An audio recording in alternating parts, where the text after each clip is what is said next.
Hello, welcome back to my channel. Antoinette here.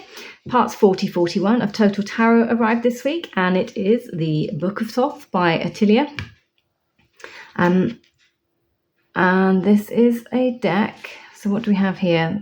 Faithful reproduction of the Grand Jeu de l'Oracle des Dames, Paris 1870. Now this deck, the Book of Thoth, is reported to be the first actual divination tarot deck, if I've got that the right way round.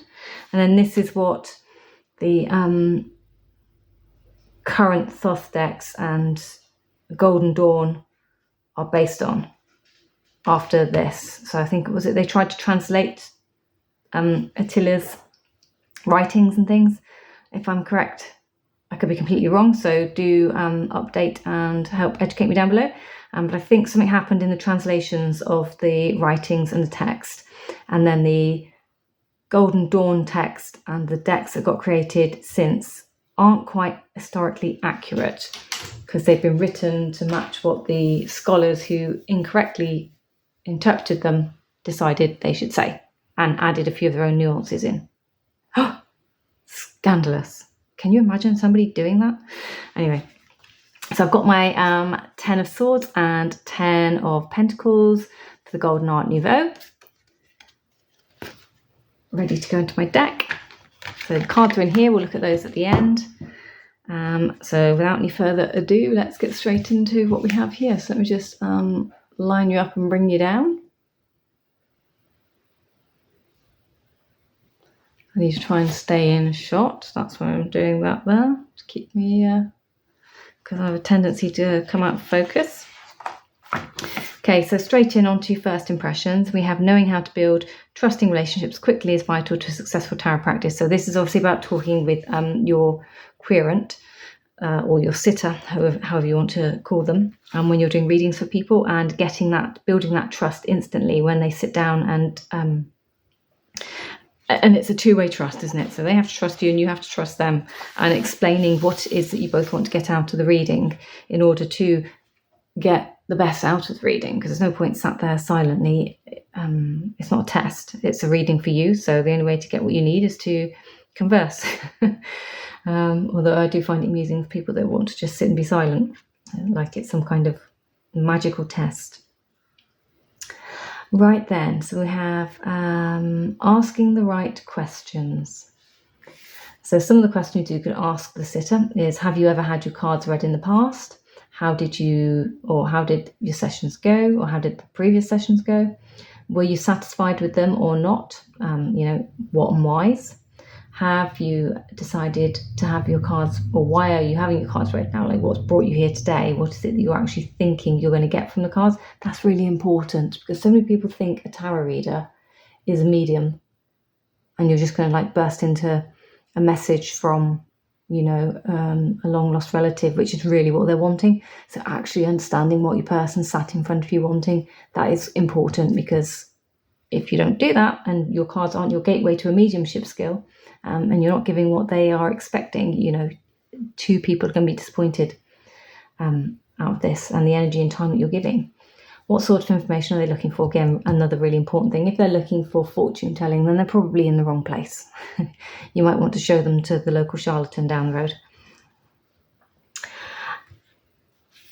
And we have some cards here from the Manga Tarot coming up in 46 and 47. We have types of querent. Little by little, as the reader gets to know a new querent, they'll be able to understand what style or tone to use. During the reading, the querent, if they're witty, outgoing person, the reader might want to appeal to their sense of humour. However, if the reader is faced with someone who appears anxious or agitated, they should try to exude calm. And with a shy and introverted person, then we should be ensuring that messages are passed on with kindness or emotional tact.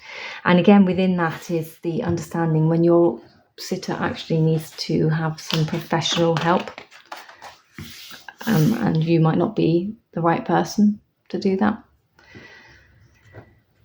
4 of Pentacles, possessions and greed. Possessions and greed. Yes, they are good keywords.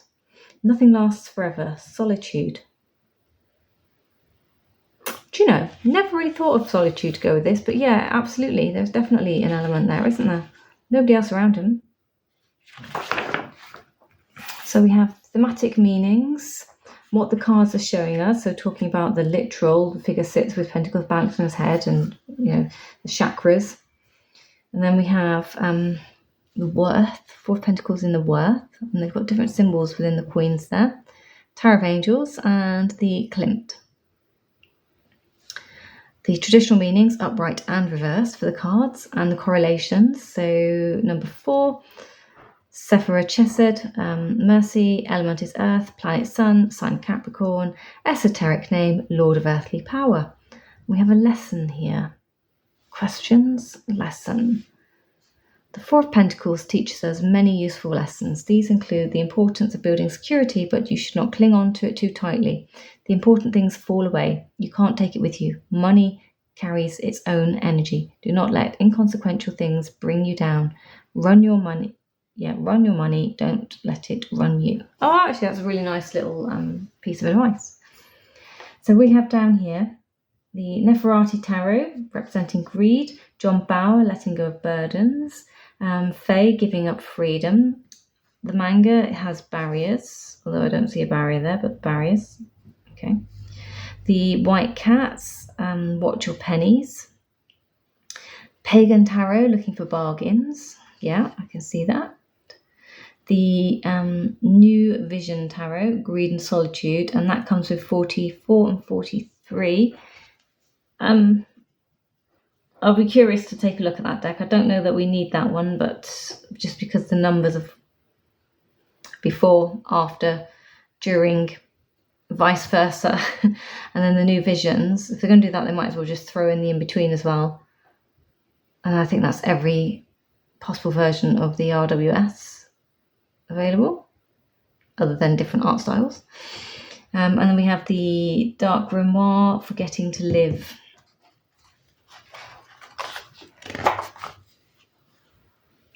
Right then, the Simple Attila 1. The Simple Attila is a fun spread that is ideal for quick readings with friends and family as well as parties. Number of cards is 5. Cards used in major arcana. Objective, light-hearted reading that are still useful for friends and family. A simple semicircle of 5 cards. It allows us to pick up on important information while keeping the tone of a reading light and lively. So we have the instructions, reading and interpretations. The 5 cards represent love, work, danger, power, wisdom. Fun versus serious. Tarot cards reflect life in all aspects, including the most light-hearted ones. As a result, this type of reading using the Book of Thoth deck will be popular, not only in private sessions, but also at parties or public events. Now then, the Book of Thoth. So, known as Attilla Tarot, the Book of Thoth Tarot was the first deck ever created specifically for divinatory use. Okay, so it says it here. I don't know how true this is, because I know there's this little nuance between where decks originated and who used what first. I know the Visconti Sforza is the first deck that everyone goes to. But as it says here, this may have been the one that made it to divination before the Visconti Sforza. Maybe the Visconti Sforza just came through the generations and got used then for tarot. But, who knows? Every country is going to have its own version of history. And it's very difficult to unpick sometimes. So the Book of Thoth is based on a design originally created around 1789 by Jean-Baptiste Atelier, better known as Attila. The Frenchman was the most famous tarot reader of his time. These cards were originally known by the name 78 Egyptian Tarots. So that's the link to the Egyptian tarot where people, have the other argument about what came from where. Clearly that's it. And I'm assuming this is factually correct. Otherwise, I'm sure they wouldn't have printed it. As well as the Book of Thoth, this was because the authors claimed to have resurrected an authentic Egyptian tradition on which he based his deck. Only a handful of these original cards still exist and are held in private collections. In 1804, Malchoir Montmignon Duce, a student of Etteilla, had a complete version printed again, which he named Le Grand Etteilla. Many manuals were published during the decades that followed, the version on which Lo Scarabæo's Book of Thoth Tarot is based. This one.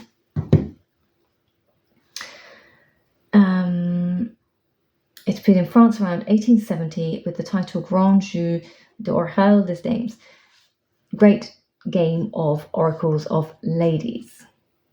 I don't know why ladies, that's interesting. At variance, Atteilla's tarot differs from the traditional Tarot de Marseille, not only in its artwork, but also in the naming and numbering of the major arcana. Moreover, all the cards were numbered progressively from 1 to 78. One particular oddity is that even though the sequence starts with the major arcana cards, the Fool is found in the position of the last card at number 78. Otherwise, the origination of the court cards and the number cards. Okay. The Wheel of Fortune in the Book of Thoth is card 20, while it is a 10 in the traditional decks. That's interesting. In translation, even though Atteilla's keywords printed on the Arcana cards are in French, beginners can easily look them up with the help of a dictionary. In this way, by comparing them with the modern essential meanings and keywords, they can intuitively see how the card meanings have changed over time. Atteilla's meanings tend to be similar to those of 19th century oracle decks that are linked with the Lenormand Tarot. Using these meanings and possibly techniques of reading with reversed cards, readers will find themselves immediately immersed in the world of Etteilla. Okay, so I don't do Lenormand. That might be a little bit of a problem. And then we have the major arcanas. What we've got here then, so number 0 or 78, the Fool, or Alchemist, Madness, or the Alchemist Folly. Le Chaos, which would be the Hierophant. Okay, so they're completely different. And yes, we have 20 down here, the Wheel of Fortune. 21, Progress, the Chariot.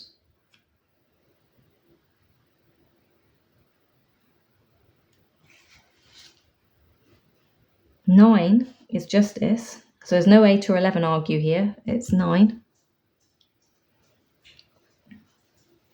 This would completely mess up my numerology, totally mess it up. And then we have a little bit more information here going into the deck, and then we have our minor arcanas.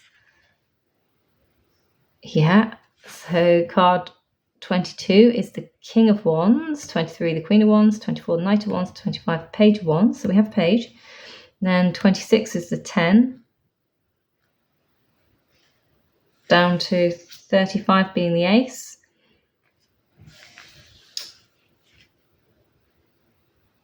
64 is the King of Pentacles to 77 the Ace of Pentacles. That's a little bit mind-blowing, isn't it? Here we have the colour visual reference, and I can instantly see 3 cards that look like they come from the same place, but this is the majors, so that's not right. So we have Le Ciel, Les Astres, and Le Chaos. Interesting. Who's intrigued? Okay, next. Got Marjorie just coming in as well. I am going to just do that so I can see when we go through the cards, because I think I'm going to get lost otherwise. Elemental dignities. Staying focused with your elemental dignities. Tackling the major arcana and the court cards using this technique can be tricky. It's going to be tricky. Oh, with the Runic Tarot, that comes before we get into the 50s with the episodes. So what we're talking about here, 2 court card elements, suits. Wands of fire, cups of water, yeah. Swords of air, pentacles, earth. The figures represent their own elements. So Page is earth. So Page of Wands would be Earth of Fire, or is it Fire of Earth? Can't remember which way around they read. Maybe it's Fire of Earth. No, Earth of Fire. The Knight of Wands would be air of fire, the Queen of Wands would be water of fire, and the King of Wands would be fire of fire. I think that's how it works. So pages are earth, knights are air, queens are water, kings are fire, and that is a Thoth reference, I do believe. The magazines are starting to test me. What do we have here? Money buys a house but not a home, seeking help. Very true. They say that, don't they? Money can't buy you happiness, but it can buy you comfort. So our thematic meanings there for the Five of Pentacles and what the card is showing us. Traditional meanings, we upright and reverse. Here's our Worth Five of Pentacles, that's really pretty, and our Klimt. And we have our correlations with the number 5. Jebera for strength, element is earth, planet is Mercury, sign Taurus, esoteric name, Lord of Material Trouble. Curious. Let's take a question on the Five of Pentacles. Are you ignoring offers of help? And then down here, Lo Scarabeo, a treasure in the snow. The Illuminati, which we already have, so that's the outcast. The Fae, bringing longing to the hearth fire. Pagan Tarot, parts 54-55, is patience when in need. Shaman Tarot is losing rhythm. New Visions is material difficulties. The Dark Grimoire is being on the sidelines, and the Liberty is effort. And I am so pleased to see the Liberty is coming, parts 56-57. I'm so pleased to see that one in here. And then we have Thoth Etteilla 2. So this is the spread we saw in the first magazine. Here's the layout that they've done with their major arcanas. Yep, it's all major arcanas. I just had to check that because that for a moment they looked like the Three of Pentacles or Cups. Well, best check. It does say the High Priestess, even though it's card 13. Love is card 12. The Hermit is card 18. Power is 17, which is actually Death card. And Wisdom is Justice, which is card 9, as I've said. And then it gives us their breakdown on the cards with the meanings. We have Philosopher's Medicine here. When doing readings using the Thoth Etteilla spread, it is worthwhile to give some thought to the deeper meaning of the Book of Thoth deck and how it differs from traditional cards. To quote Attila himself, the card in his deck contains philosophical medicine applicable to various levels of the human spirit. That sounds sort of familiar, doesn't it? Memory Lane, Tarot Techniques. The past can be a burden that we'll need to be free of before we can face the future with peace of mind. So using tarot cards to explore memories of the past can be an excellent way to liberate the querents to face their future. So we've got something here about old wounds, associative memory. Here we have some questions on past events. Why did he or she leave me? Why did I lose that fantastic job? Why didn't my father spend a bit more time with me when I was a child? So those are good probing questions because they're not just, yay or nays. They're things that you can use to work with.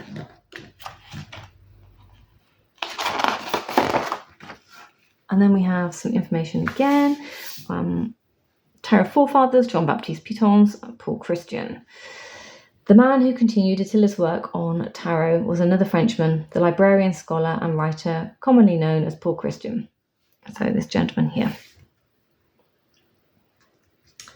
His monastic youth became a novice in the order of Trappist monks under the name Dom Marie Bernard. Trappists are cloistered contemplative monks. While they don't always take a vow of silence, these monks generally speak only when spoken to, and idle talk is strongly discouraged. Contemplative silence is the preferred state of being in the monastery. We have his literary pursuits, running in Attila's footsteps, so the librarian soon picked up where Attila had left off. Forged evidence to connect tarot to ancient Egyptian mystery cults and referred to tarot as arcana, meaning secrets. Occultists from this point on called tarot's fifth suit the major arcana and the pip cards the minor arcana. In Book 2 of the History of Magic, Christian describes an initiation ceremony for the ancient Egyptian mysteries taking place inside the Great Sphinx, the Great Pyramid. He writes about how the initiate faces horrific, life-threatening ordeals and descends a 78-rung ladder. This ladder leads to a room with 22 mystical paintings containing secret doctrines. Each doctrine is related to an ancient letter and number. And we've got some wild claims here. Future occult writers would go on to expand upon the Tarot Master's theory. One need only read a few pages of Christian's extraordinarily seductive writing to understand why people would want to take his word at face value and consider them as true. Egyptian mysteries. So this is a deck, isn't it? But I don't know if that is just called Egyptian mysteries. The imagery of the Hierophant and the Lovers from the Tarot of Pitois, Paris, 1896, by Marie Otto Wegner. It is packed with symbols of ancient Egypt. Okay, so that is the deck. I don't know who produces that then. And then we have, so this is a pip deck for the most part, as you can see, and very plain pips at that. And we have our court cards as the pictorials. So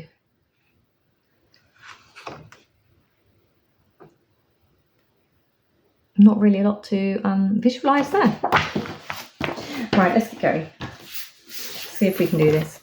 So it comes in the flat pack type box, which I have pushed together, opened the polythene from the two halves of the deck that's come in this one.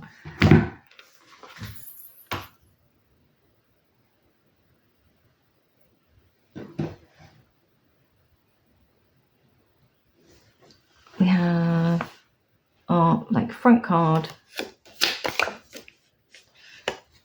Good old stock, nice backs. And then we start with card 1. So the numbers are up the top here. These, I'm guessing, are meant to be... So it said it has keywords on it.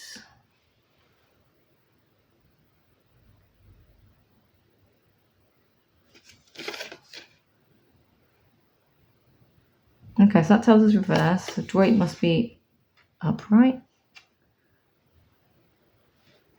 It says Attila, which is interesting. The question. Chaos. So this is the card name. This is the card number. So these are the key words or the prompts to read the deck, maybe.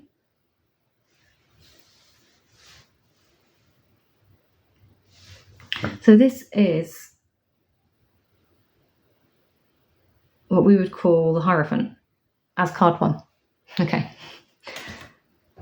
And then we have the Sun as card 2.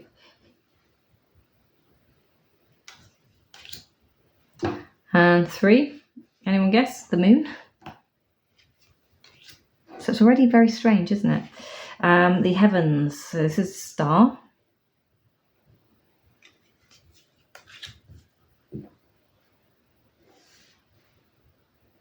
I mean, it looks like it's supposed to be an Empress, right? Emperor, even. But it's the World card. The Ouroboros and the 4 animals in the corners. Really should have picked that up. It's the red that threw me.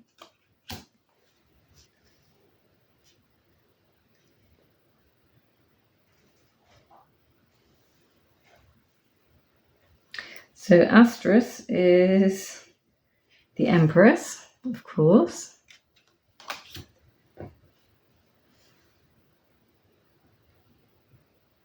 Apart from it being birds. This is the Emperor. Empress and Emperor? For everyone who likes to see their matching cards.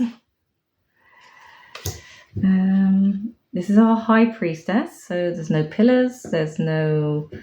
I mean, she might have a pomegranate in her hand if we're lucky, or an apple, I don't know, or maybe it's a pomegranate tree. No veil. Obviously our justice is justice at 9. And at 10, we have temperance.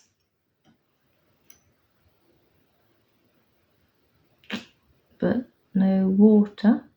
Very different looking temperance to perhaps what we're used to seeing. That's only going to be strength, isn't it? So strength is 11. Prudence. So that's the Hanged Man. So we have reflection. The Lovers, being resided over by a male and not a female in this case, or an angel. Well, that's the devil, but that's card 14, not 15. Then we have the Magician as card 15. Let's just do the keywords for him. So he is love of danger, game of chance, dangerous friendships, boastful, quackery, discovered cheating. I wonder what quackery. Okay, so 16, this is judgment, which you can kind of see. So that, yes, this and this. Card 17 is death. So radical transformation, end of a cycle, reverse stagnation, insensitivity, and serious illness. We have the Hermit, because there's his little lantern with a candle in it. That's got to be the Tower at 19. There's our Wheel of Fortune for 20. And 21 is the Chariot for direction. And that's the Majors. As stated, there was no Fool there. So, King Roy, Queen Renee, Chevalier. I know I'm purposefully mispronouncing. The Valet. Okay. And then just the pit. So we have running backwards. So 10, 9. I need to look that word up. Traverses. Easy enough to do on Google.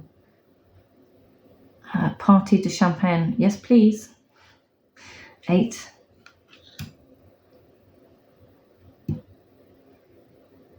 7. So we have indecisions on there. I'm not sure what that one means.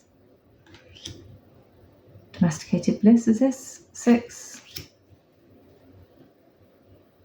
5. 4. 3. Enterprises, look. 2. Surprise, killing surprise.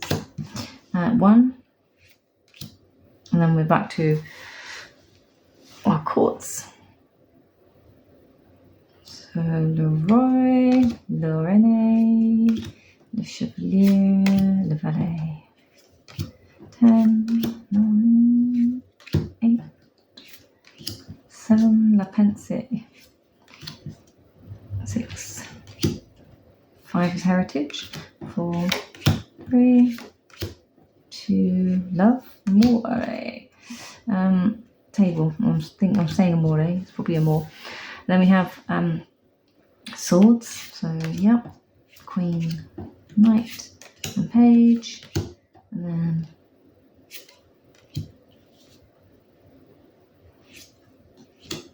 eight is critic. So not too far removed. Here's our root. 30. Solitude for 4. Yeah. Extreme for ace.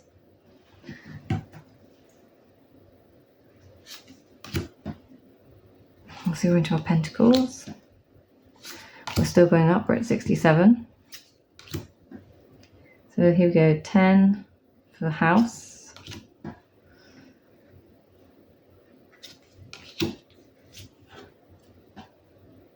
8. 7. What was I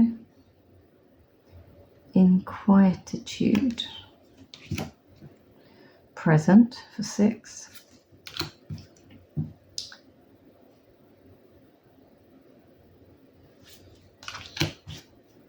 Another present for 4.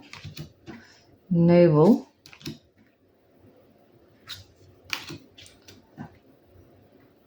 Contentment for Ace. There's our Fool at 78. The Alchemist. Let's just read about him. La Folie or L'Alchemiste, Madness, or the Alchemist Folly, the Fool, otherwise known as card 22. Eccentricity, creativity, lightheartedness. Reversed is senselessness, folly, breakdown, or social relations. And it has folly on it both sides. Folly or alchemy. It's just a long line. Perhaps that means madness or the alchemist. Okay. Anyone else? I am not going to bother shuffling this because I know I'm never going to use it as a deck to read. So I'm going to keep this one in order. So I'm just going to be very honest about this one. Just because I have enough systems going on right now to be able to do that. But what I will do is probably take out the keywords that goes with it. So thank you for watching. I hope you got something from that. If not a piece of history at least. Or perhaps even a conversation to open up to discuss these and help, give some references to where some of this stuff comes from in a polite conversation down below. But until the next one, take care. Bye-bye.